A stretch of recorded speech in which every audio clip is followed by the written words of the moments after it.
Diyos at maraming salamat po sa opportunity na maging instrumento ng ating Panginoon Diyos sa pagpapahayag ng kanyang salita. And ako po ay inatasan na magbigay ng mensahe sa 3 oras. Kadalasan ganun yung linyahan ng mga pastor. Hindi po. Naintindihan ko po ang inyong oras ay mahalaga, pero hindi rin naman tayo nagmamadali sa pag-aaral ng salita ng ating Panginoon Diyos. Bagamat ang simbahan ay may pressure na. Kadalasan medyo nagpapalala din ako sa simbahan namin na kung saan ay dahil tayo po ay nasasanay na mabilisan, gusto rin natin pagdating ng Sunday, mabilisan na rin tayo. So may mga bagay na tayong naisasalang-alang, pero wag naman tayo maging extreme na mahirap namang napakahaba kasi mahirap naman talaga na marami kang naririnig na matatawag tapos hindi mo na nakukuha yung ilan. So here for this morning, ako po ay maging channel of blessing para sa inyo. At ako po ay merong inihandang mensahe. Kapatid, okay na ba yung aking PowerPoint? So lagay ko lang. Yan. So ang aking pong mensahe sa umagang ito ay aking pong pinakamagatan, Understanding the Call to Serve. Sapagkat ako po ay naatasan, na kung saan nasabihan nga po ni Brother Eri na meron pong installation of new officers ng BCI. Naway mahamon po tayo at mapalalahanan tayo ng salita ng ating Panginoon Diyos. Inanya ko po kayong tumayo bilang paggalang sa pagbasa ng salita ng Diyos. Kung meron po kayong Biblia, pwede niyo po itong buksan sa Mark chapter 10, verse 35 to 45. Marcos kapitulo 35 hanggat 25 po. Mark chapter 10 verse 35 to 45. So wala po sa aking PowerPoint. Inyo na lamang po akong sundan habang binabasa ko ang salita ng ating Panginoon buhat po sa New King James Version. In verse 35, then James and John, the sons of Zebedee, came to him saying, Teacher, we want you to do for us whatever we ask. And he said to them, What do you want me to do for you? They said to him, Grant us that we may sit one on your right hand and the other on your left in your glory. But Jesus said to them, You do not know what you ask.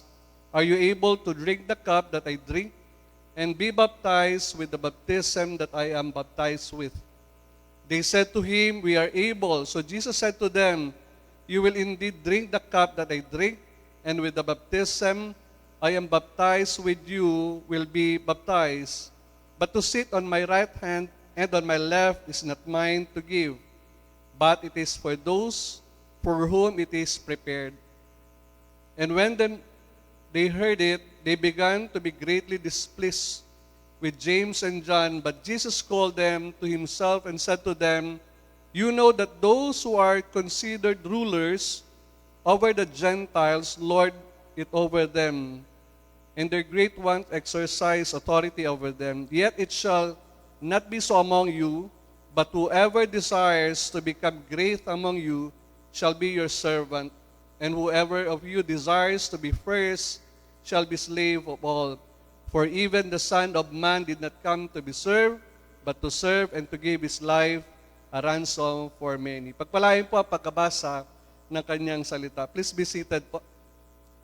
So sa umagang ito po ating pong pag-aaralan ang tekstong ito na napahayag ng ating Panginoon Diyos buhat po sa Mark chapter 10 verse 35 to 45.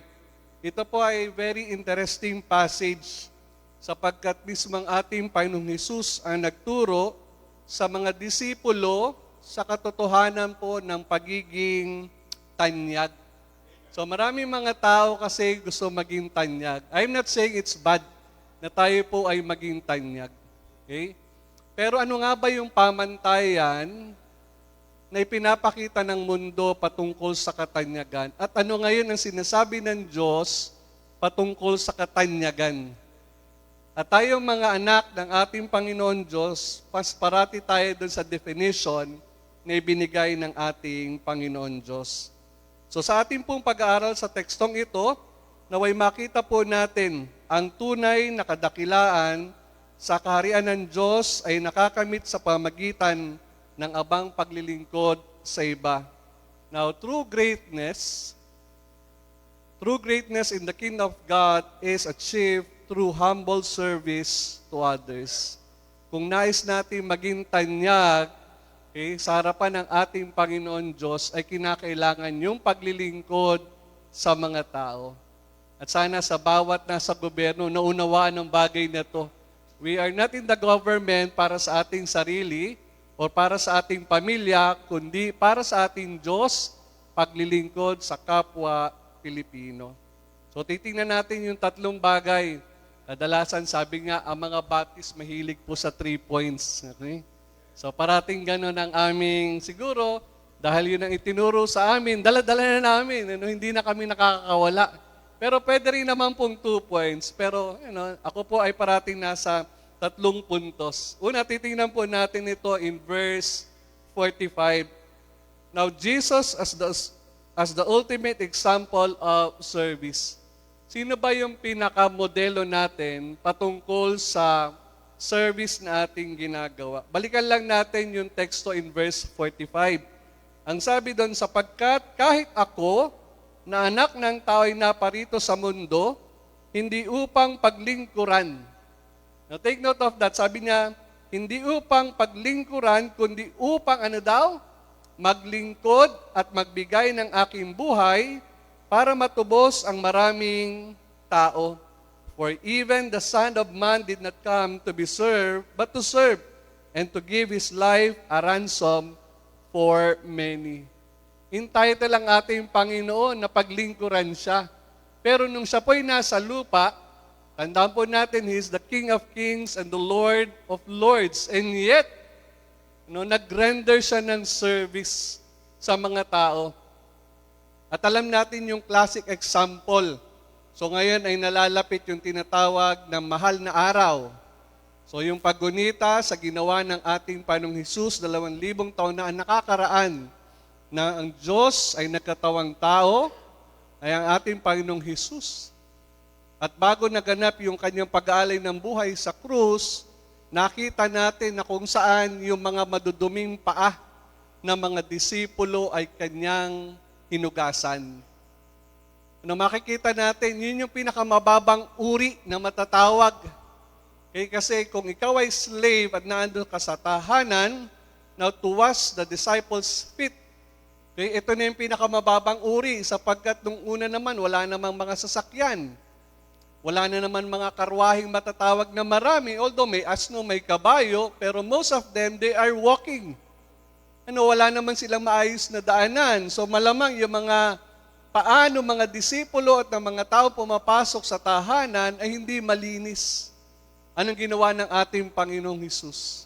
Kanya itong hinugasan.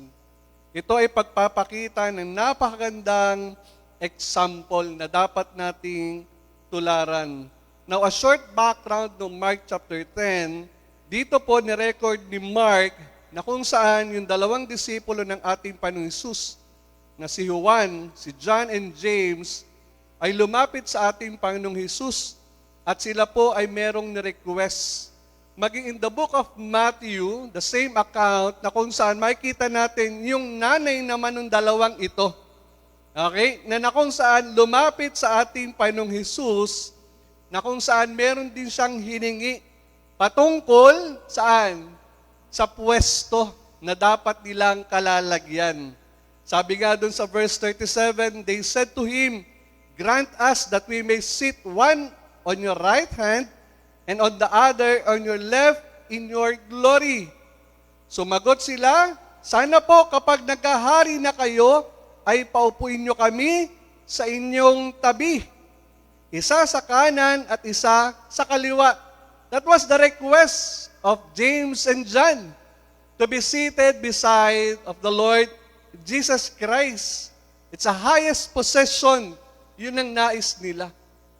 No, I don't know kung ano nasa isip ng 2. Maybe, iba yung dating no, kung saan parati kang napapansin ng maraming mga tao.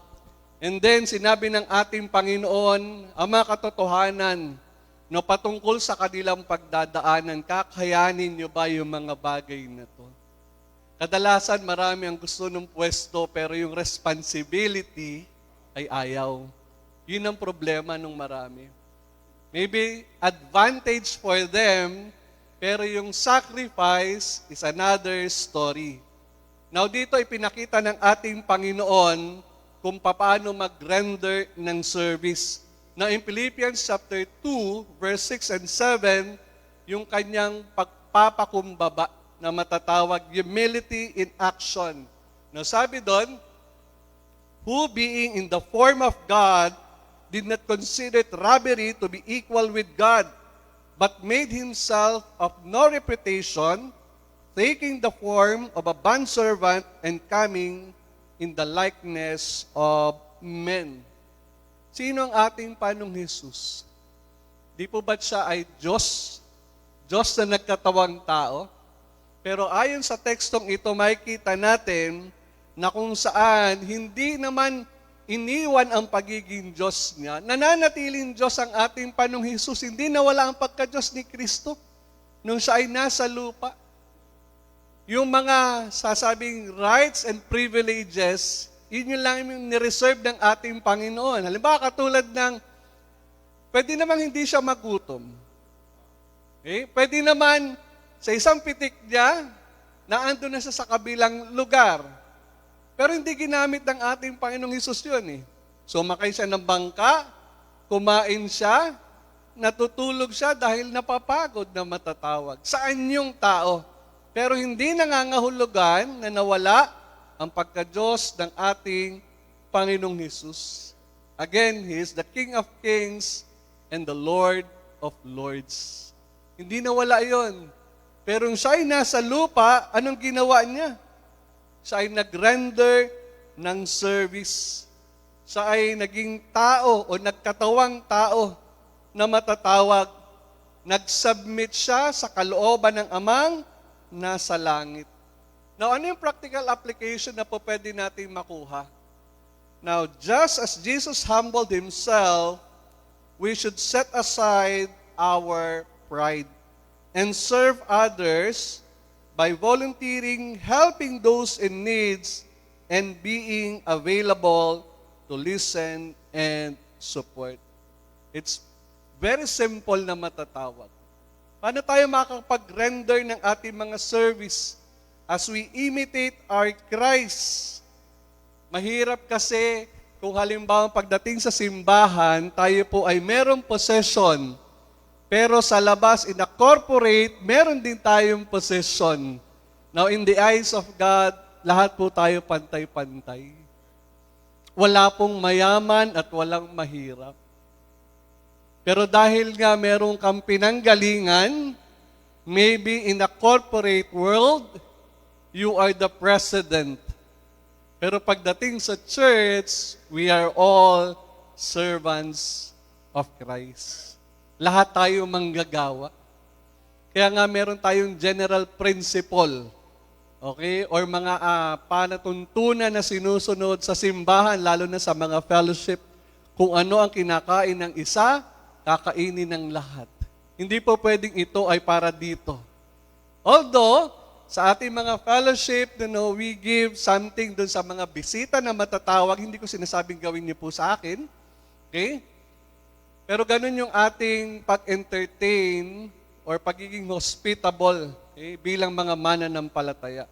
Pero again, the general principle sa church, we are all servants. Bond slave lang po tayo. Tayo po ay mga manggagawa ng ating Panginoon Diyos. Gaano ka man kayaman. Although meron kang siguro ministry na matatawag. Pero again, tayo po ay pantay-pantay sa harapan ng ating Panginoon Diyos.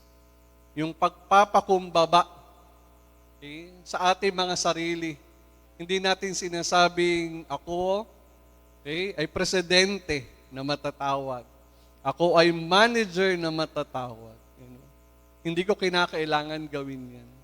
Ibabalik lang natin sino ba si Kristo.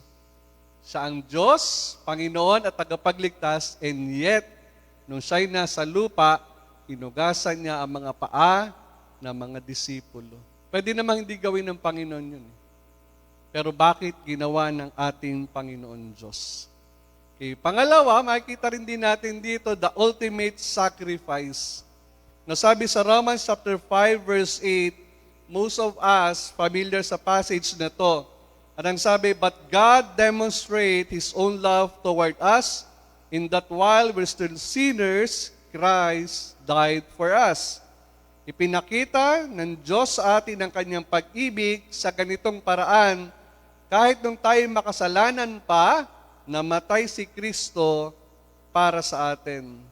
Now, Jesus' death on the cross was the ultimate act of service and sacrifice, providing salvation for humanity. In giving our service, kinakailangan ng mga sakripisyo. Hindi lang iilan, kundi maraming sakripisyong matatawag. Okay? Dito ay pinakita ng ating Panginoon even to the point of death. Malimit kong ginagamit itong pananalitang ito. Sabi ko, pwede naman na sabihin ng Diyos o ng Panginoong Hesus, kayo ay ligtas na at hindi na ako mamamatay sa krus ng Kalbaryo. Pwede naman. Why? Sapagkat siya ay Diyos. May kapangyarihan siya. He has authority to declare kung ano yung bagay na naisin niya.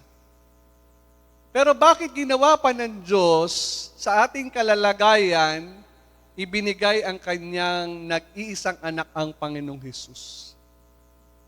Diba?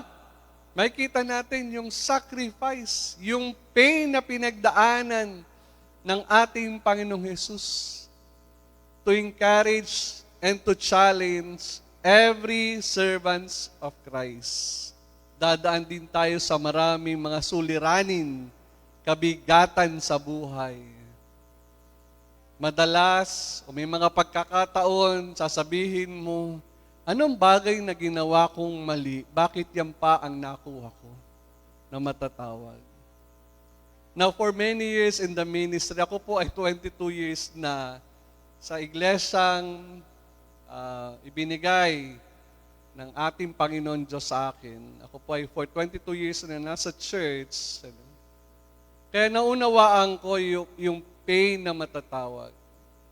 Na may times na kung saan mapapaisip ka, para ba yung awitin, saan ako nagkamali?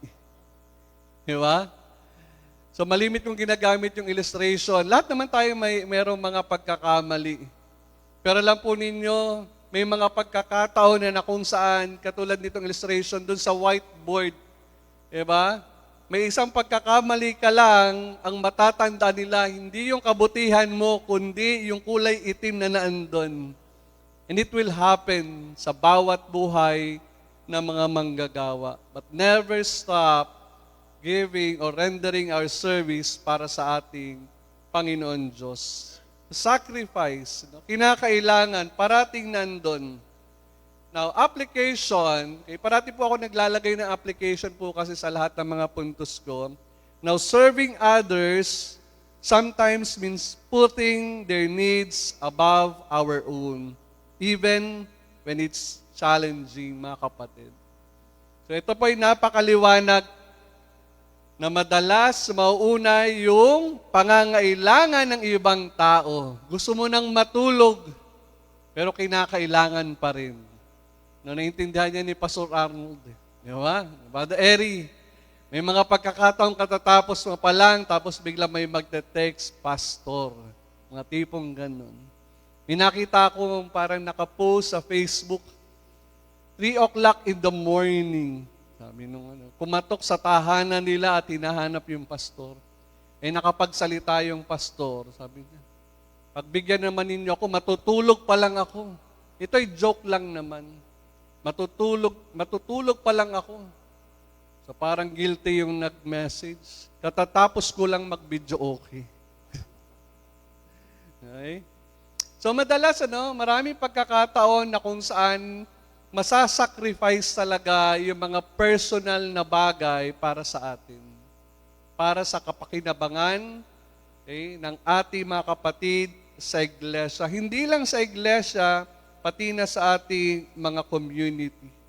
Now, true service often requires sacrifice. Madalas yung ating mga oras, even our resources. Di ba? Mapapabunot ka sa bulsa. Sa mga kapatid, para lang ma-encourage mo at ang pinakamabilis na ma-encourage sila umattend sa meeting, sa Bible study, is what? Yan. Magdadala ka ng pagkain. Pag may pagkain, mabilis 4:00, andyan na po kami. Pero pag walang pagkain, napakahirap. So dahil ikaw yung leader, anong gagawin mo? Dudukot ka sa bulsa mo, magpapakain ka ngayon. So naandun yung mga sacrifices ng ating time, resources, and even our comfort. Nasabi ko nga, magpapahinga na lang po tayo eh. Diba? Magpapahinga na lang tayo. Pero dahil nga merong pangangailangan yung ibang tao, halimbawa counseling or meeting, parating na andun. And even yung mga special occasions, may mga pagkakataon sa buhay po ng isang manggagawa, mga special occasions na kung saan na isasantabi ito. No, dahil nga nakikita na yung ministeryo. Kaya ako po ay nagpapaliwanag sa aking misis, sa aking anak. So isa lang naman po yung aking anak. So praise God. Okay? Dahil kung siguro napakahirap, marami akong utang. Pero ngayon, sabi ko nga, dahil meron po kaming mumunting paaralan, yung aking pong anak ay magtatapos na ng grade 12. So nagsabay po yung moving up ng aming paaralan doon po sa Vinsons. Kaya sabi ko, kailangan baguhin namin. Yung school namin ang mag-a-adjust. Kaya Merkulo Santo, or yung Ash Wednesday bang tawag doon, or Holy Week, yung Wednesday, yung palang yung graduation namin sa school. Kasi yung sa aking anak, I think sa Vinsons ay 30 or 31. So sabi ko, minsan lang po ito, marami na akong utang sa aking anak. Pero para dito, pagbigyan niyo naman po ako na matatawad. Again, going back, giving our time, resources, and comfort. Ito ay pagpapakita ng pagiging totoong manggagawa ng ating Panginoon Diyos. Now, pangalawa po, yan. Second point, understanding the nature of the call to serve others. In verse 43 to 44. Ano pong sabi rito? Pero hindi dapat ganyan ang umiral sa inyo sa halip. Ang sino man sa inyo na gustong maging dakila ay dapat maging lingkod ninyo. At ang sino man sa inyo na gustong maging pinuno ay dapat maging, alipin nino ng lahat. Napakaliwanag. Ito yung sabi ng ating Panginoon Diyos. So doon po sa mga itinalaga, appointed, wag niyo naman sasabing na itulak lang po kayo, ha? Okay? May mga pagkakataon talagang na itulak po kayo, pero ang katotohanan, kayo po ay pinili ng ating Diyos. So tandaan po natin ito. Kung gusto nating maging pinuno, ay dapat maging alipin tayo ng lahat. Now, again, doon po sa corporate world, sa business, organization, at sa iba pang mga samahan na matatawag, yung pagiging dakila, sinusukat kung anong bagay na meron sila. No? Nilagay kasi matalino. Nilagay kasi mayaman. Nilagay kasi malaki yung kanyang influence sa community. Sila yung nagiging tanyag dahil sa mga bagay na meron sila. Pero anong sabi ng ating Panginoon upang tayo maging tanyag? Now, tingnan natin ito. Let us redefine the word greatness. Okay? Now, Jesus teaches that true greatness is found in what? Serving others. Kung gusto natin maging tanyag sa mata ng ating Panginoon Diyos, anong kinakailangan? We need to serve people, not seeking power status. Yan ang nakakalungkot, no? I'm not saying all, but, nangyayari ito in our community. may nakita po, I'm not judging, pero based from what I saw dun sa Facebook, sino po nakakita po nung, pasensya na po yung nurse na nagbi-BP, tapos yung pasyenteng nakatayo. Ang ganda pa ng pwesto nung nagbi-BP. Di ba? Kaya sa social media, siya po ay binira. Okay? Kasi parang baliktad yata. Okay? Tama po ba? Tama yun ninyo nakita? Di ba? So parang may mali talaga na imbis na yung pasyente ang nakaupo, okay? Tapos yung nagbibipi, nakatayo, inaalagaan mo yung pasyente, baliktad. Yun nangyari. So ito'y paalala po sa atin mga kapatid. Okay? The Lord Jesus Christ is teaching us that true greatness is found in serving others, not in seeking power or status. Hindi tayo kumuha ng posisyon o nailagay sa posisyon para sa ating sariling kapakinabangan or para sa ating pamilya. Like in the government, I'm not saying all. Okay? Huwag naman sana all na matatawag. Hindi sila nilagay doon para sa kanila lang, kundi para sa Diyos at para sa mamamayang Pilipino. Application. Let us embrace a servant's heart in all areas of life, whether at home, work, or church. Lead by example. So kinakailangan yung nais nating ipagawa, tayo yung unang gumagawa. Kung gusto nating turuan yung ating kapwa, makita muna sa atin na tayo yung gumagawa. Mahirap naman kasi magturo, pero hindi naman nating ginagawa. Wala pong epekto yan dun sa mga tao. Kasi sa kanilang pag-iisip, sasabihin na napaka-hipokrito ng taong ito. Tinuturo niya isang bagay na hindi niya ginagawa. And time will come, pananagutan natin ito sa ating Panginoon Diyos. Now, another thing, embracing humility, James chapter 4, verse 10. Ang sabi ng banal na aklat sa Santiago 4:10, magpakumbaba kayo sa harapan ng Diyos at itataas niya kayo. Humble yourselves in the sight of the Lord, and He will lift you up. Now, humility is a key aspect of serving other people. Sabi ko nga kanina, kung hindi tayo magpapakumbaba, ay mahirap maglingkod sa kapwa. Kasi nga, lalo na kung ang background mo ay maganda yung kalalagayan sa church, iba ang usapan. Now again, humility is a key aspect of serving others, and God honors those who serve humbly. Ang kababaang loob ay isang mahalagang aspeto ng paglilingkod sa iba, at pinaparangalan ng Diyos ang mga mapagpakumbaba na naglilingkod sa kanyang kapwa. Now, application, let us practice humility by acknowledging others' contribution. So makita natin, for us to success in the ministry or to succeed in the ministry, mahirap yung nag-iisa. Kailangan ma-recognize din natin yung bawat individual. Ako po, yung principle, nung una akong napunta sa church, ayaw kong sa pulpit or nakikita. Mas nasanay po kasi ako yung gawa na nasa likod ako. Kasi hindi ko naman, I am not a good speaker. Totoo naman yun eh. May speech problem din po ako. Kasi dahil ng aking kapalaluan, nung ako po ay hindi pa mananampalataya, meron akong pinaggagawa, lingid sa aking mga magulang, hindi nila alam nung nasa Metro Manila. Ang dami ko nang pinasukan. That's why nagkaroon ako ng speech problem. Minsan may utal ako, ang hirap kong bigkasin. Now, kaya ayoko po yung nasa harapan. Nung una, pag pinapahawa kong sasalita ako, ayoko. Mas gusto ko yung mag-drive na lang ako para sa kanila. Okay? Namana ko rin dun sa aming director, kay Sir Mike or Mike Foster.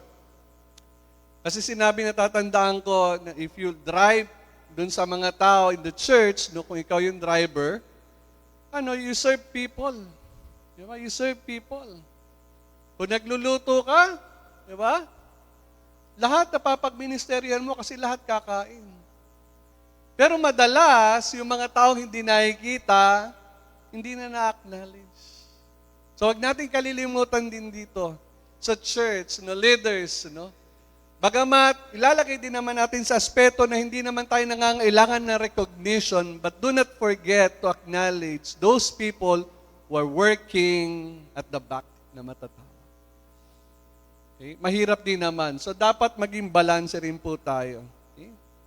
So kailangan natin i-acknowledge yung contribution ng bawat tao and let us encourage people. Although hindi natin kayang pangalanan, kaya general yung ating declaration, we thank the Lord sa buhay ninyo, mga kapatid.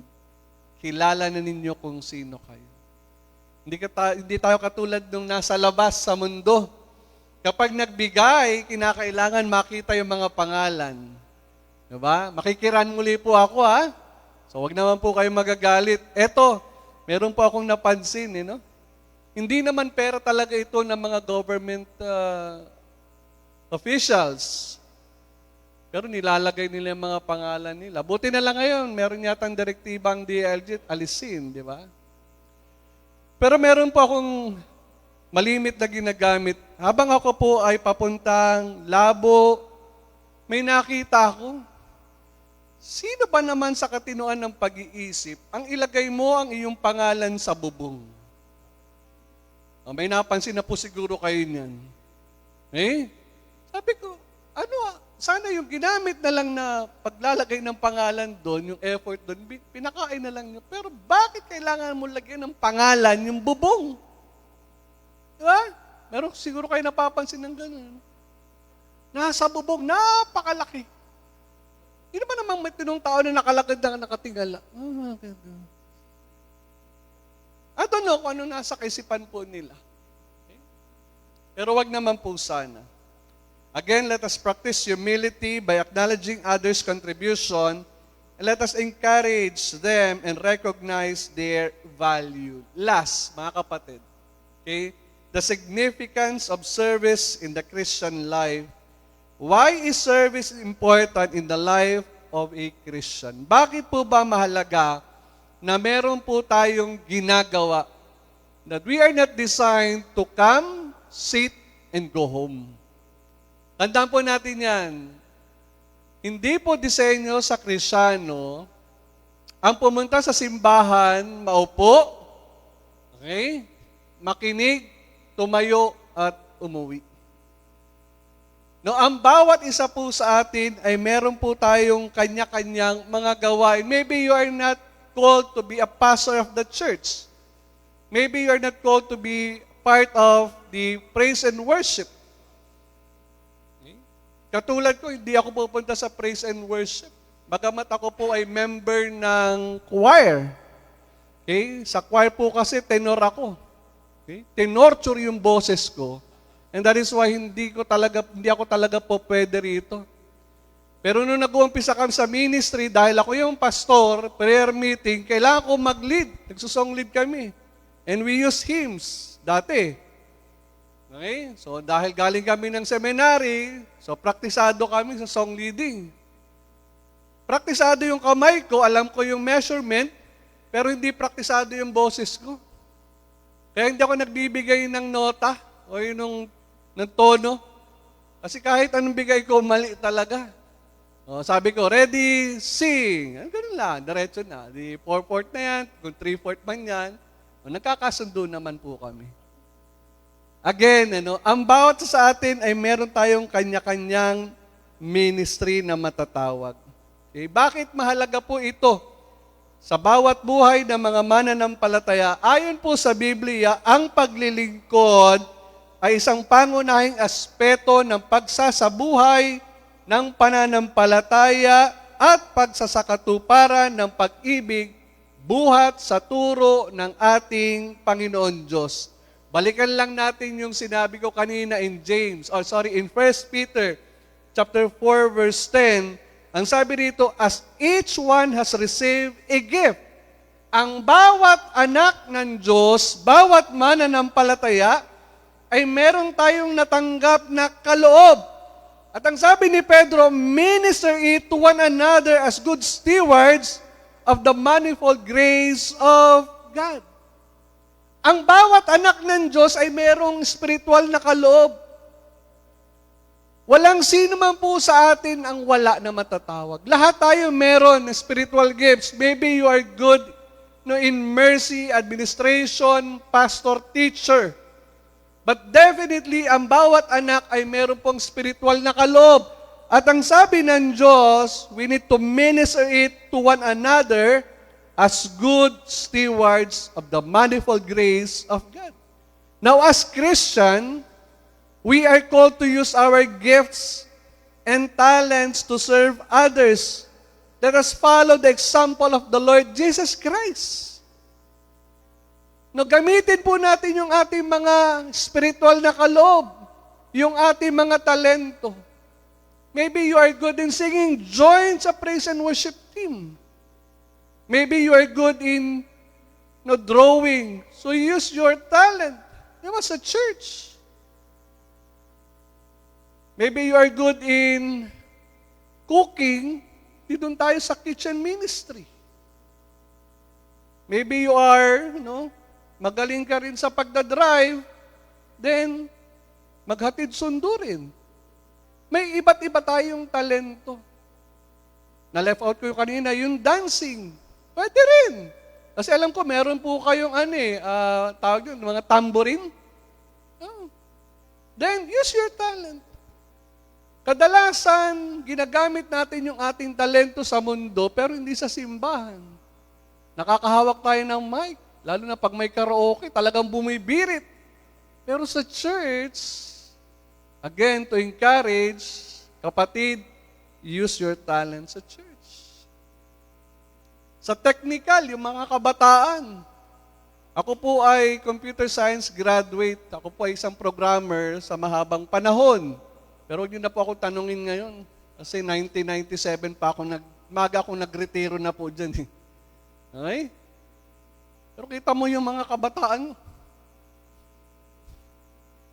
Kaya lahat ng akin, pinapagawa ko lang sa kanila. Sabi ko, paano ba gawin yan? Ikaw lang gumawa. Diba? So gamitin ninyo. Involve in the ministry. Join in the ministry, mga kapatid. Okay? Again, sabi nga rito, okay, as a good stewards of the manifold grace of God. Application, identify your spiritual gifts and talents and find ways to use them in service. Personal na tanong, kapatid, alam mo ba yung spiritual na kaloob mo? Okay? So dapat alamin niyo po Mercy, yun, sa giving, yung mga spiritual gifts. Teacher, o baka may tinatawag na pagpapastor po sa inyo, maliban kay Pastor Arnold. Mahirap naman kung 90, nandito pa si Pastor. So dapat meron din. Baka meron naman po sa inyo. Diba? Ano pa? So iba't ibang mga talento, mga kapatid. Okay? Mag-mentor tayo ng ating mga mananampalataya. Now, each believer is equipped with spiritual gifts meant to serve others and build up the body of Christ upang maging matatag yung simbahan. Tingnan po ninyo, kung sa tahanan po ninyo, isa lang ang gumagawa. Ano kaya mangyari dun sa taong gumagawa na yon pagdating ng araw? Sige po, kayo po sumagot. Ano ang mangyayari kung siya na lang at siya na lang ang gumagawa? Sa tingin niyo po, ano mangyayari? Mapapagod yun. Pagdating ng araw, aalis na rin siya. Di ba? Bakit ako na lang? Kaya sa tahanan, yung tatay nagtatrabaho, yung nanay nagtatrabaho, siya nagluluto, kung ano mga bagay na pag-usapan, pero yung mga bata, siya dapat ang kabataan.